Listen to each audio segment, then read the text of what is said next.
All the engines on the island of Sodor look forward to Harvest Festival time.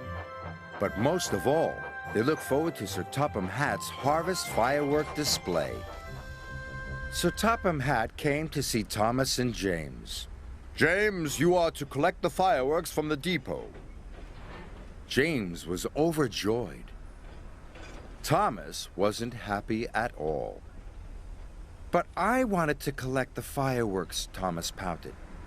Sir Topham Hatt chose me because I'm as red as a rocket and twice as grand. James steamed proudly across the countryside.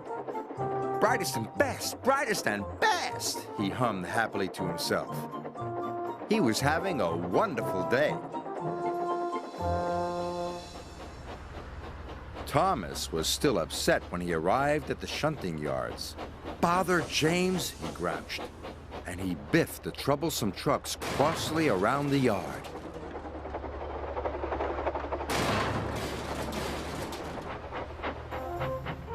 When James arrived at the depot, he was very excited.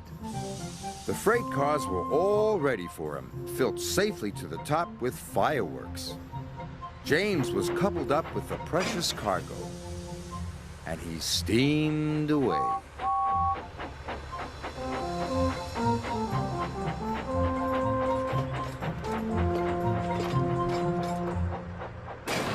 Thomas shunted the last truck crossly into place.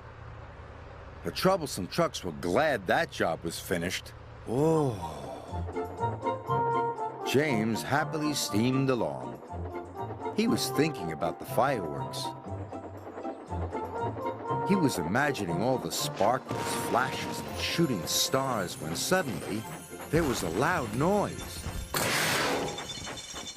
And James ground to a halt. "I will have to go and call for help," said his driver.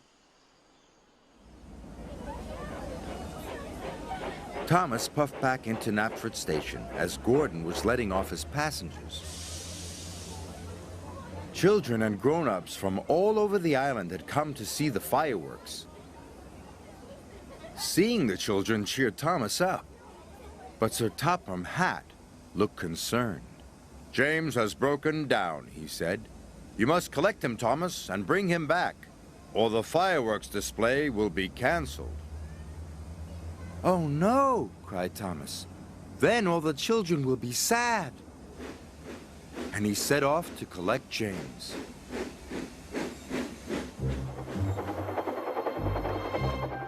Thomas puffed across the countryside. Even with his light on, Thomas knew he had to be very careful.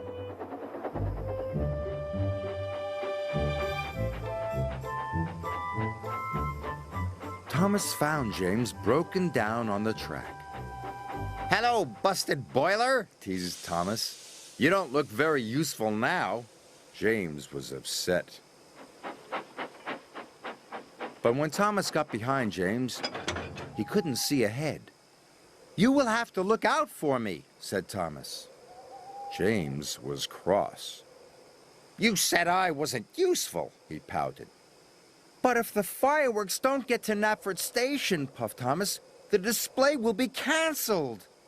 James didn't want the children to be sad, so he agreed to look out for Thomas, and they set off together.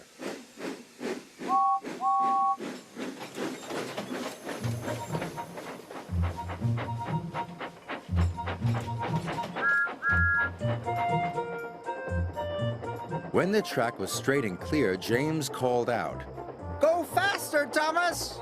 And Thomas did. They were soon working happily together and making good time. Sir Topham Hatt checked his watch. There was still no sign of Thomas or James. It's very late, he thought. It's almost the children's bedtime. Even Gordon was worried. "I'll have to cancel the display," said Sir Topham Hatt.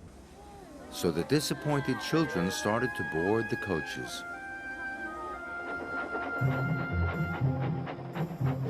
At last, they could see the signal lights. The signal had turned red. Thomas and James stopped. Why would the signal be red? Puzzled James. Maybe a passenger train is coming through, puffed Thomas. Gordon must be taking the children back, cried James. Thomas and James were very upset. We're here, they cried, and sounded their whistles as loudly as they could. But no one could hear them. The children were all on board. Gordon was ready to depart. Then Thomas had a bright idea. Send up a rocket, he told his driver. So his driver carefully lit a rocket. He stood well back as it whooshed into the sky. The rocket burst into stars. A sparkling dragon! Cried Sir Topham Hatt. It must be Thomas and James. Stop, Gordon, he said. The firework display is back on. The junction signal turned to green, and Thomas and James were soon on their way.